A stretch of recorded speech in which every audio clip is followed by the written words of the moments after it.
The phone buzzed on the kitchen counter, its screen glowing like a beacon in the dim morning light. I froze, coffee mug halfway to my lips, as my wife's name flashed across it. Lila. A text. Not from me. The words seared into my retinas. Last night was everything. Can't wait to see you again. My chest tightened, a vice clamping my lungs. The mug slipped, shattering on the tile, coffee pooling like blood. Lila was upstairs, still asleep, her soft breaths a lie I'd believed for 10 years. The house felt too quiet, the kind of silence that screams. I stood there, staring at the shards, my heart hammering a rhythm of dread. Who sent that? Why now? Lila's phone was always locked, a fortress of passcodes I'd never questioned. But last night, she'd come home late, her laughter too bright, her eyes avoiding mine. Work ran long, she'd said, her perfume sharp with something unfamiliar. Citrus, maybe, or betrayal. I'd dismissed it, chalking it up to exhaustion, to my own paranoia. Now the text burned through that flimsy excuse. I grabbed her phone, my hands trembling. The screen locked instantly, demanding a code. My thumb hovered, useless. Our anniversary 0413 didn't work. Her birthday 0927 failed too. My stomach churned. When had she changed it? Why? The stairs creaked under my weight as I climbed, each step heavier, like wading through molasses. Lila lay in our bed, her dark hair fanned across the pillow, peaceful in a way that now felt like a mockery. I wanted to shake her, demand answers, but my voice caught in my throat, raw and useless. Instead, I retreated to the kitchen, the text replaying in my mind. Last night was everything. What was everything? A meeting? A drink? Or something that would gut me? I poured another coffee, the bitterness mirroring the taste in my mouth. Lila had been distant for months, small things, like her phone always face down, her sudden need for space after dinner, her new habit of locking the bathroom door while she showered. I'd told myself it was stress, her new promotion, the strain of my family's constant visits. They're exhausting, she'd said once, her voice tight, and I'd laughed it off, promising to set boundaries. But what if it wasn't my family she was tired of? The day dragged, each hour a slow drip of suspicion. Lila woke, kissed my cheek, and acted like nothing was wrong. You okay, Tom? She asked, her hazel eyes searching mine. I nodded, my throat too tight to speak. Her smile was soft, familiar, but now it felt like a mask. She left for work, her heels clicking on the hardwood, and I was alone with my thoughts, each one a splinter in my mind. I checked her phone again, still locked. I scoured her laptop, her emails, her social media, but found nothing. Just sterile, perfect normalcy. It made the text feel louder, more real. By evening, I was unraveling. Lila came home, her coat damp from the rain, her cheeks flushed. Rough day, she said, tossing her bag on the counter. I watched her move, graceful as always, but now every gesture felt calculated. You're quiet, she noted, pouring wine.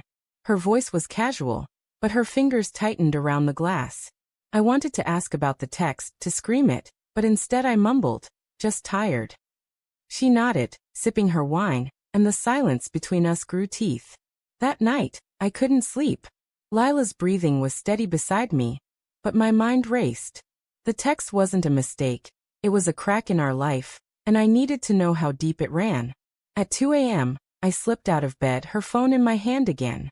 I tried random codes, our dog's birthday, her mother's maiden name, until in desperation, I typed 0719. It unlocked. My heart stopped. July 19th. The day we met. Why did that feel like a betrayal too?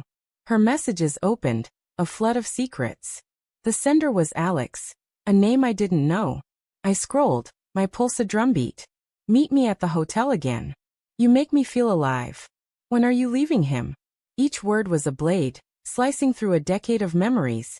Our wedding, our fights, our quiet mornings. Lila's replies were worse, soon. I'm trying. My knees buckled. I sank to the floor, the phone trembling in my hands. She was planning to leave. For Alex. Who was he? A coworker? A friend?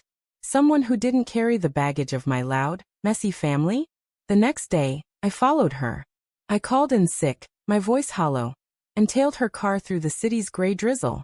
She parked at a cafe, not her office. My hands gripped the steering wheel, knuckles white. Through the window, I saw her laugh, her hand brushing a man's arm. He was tall, sharp-jawed, his smile too easy. Alex. It had to be. My chest burned, rage and grief colliding. I wanted to storm in, confront them, but my body wouldn't move. Instead, I watched a ghost in my own life. Days blurred. I didn't confront her. I couldn't. Doubt crept in. Maybe I'd misread. Maybe it was platonic. Maybe I was the problem. But the texts kept coming, each one a confirmation. I love you. I'm scared, but I want this. I stopped eating, stopped sleeping. Lila noticed, her concern a cruel irony. You're not yourself, Tom, she said, her hand on mine. I pulled away, her touch acid on my skin. The breaking point came a week later. Another text, tonight. Same place. I followed her again, this time to a hotel. The neon sign flickered, casting shadows on my car's dashboard. I waited, hours bleeding into each other, until she emerged, Alex's arm around her. They kissed, unhurried, under the streetlight. My world collapsed. I drove home numb and waited. When Lila walked in, I was on the couch, her phone in my hand. Who's Alex? I asked, my voice a stranger's. Her face drained of color, her mouth opening, closing, like a fish gasping for air. Tom, she started, but I cut her off. I saw you. I know. Tears welled in her eyes, but I felt no pity, only a cold, hollow rage. How long? I demanded. 6 months, she whispered. I didn't mean for it to happen. I was just tired. Tired of pretending everything was fine. Her words echoed the text that started it all. And I laughed, a bitter, broken sound. Pretending to love me? I asked. She shook her head, sobbing, but I didn't believe her. Not anymore. I left that night, her apologies chasing me into the dark. In a motel room, I sat on the bed, staring at a photo of us on my phone, smiling, happy, a lie.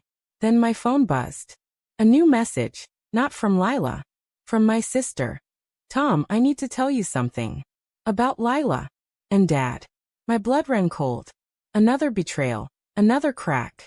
The story wasn't over. It was just beginning.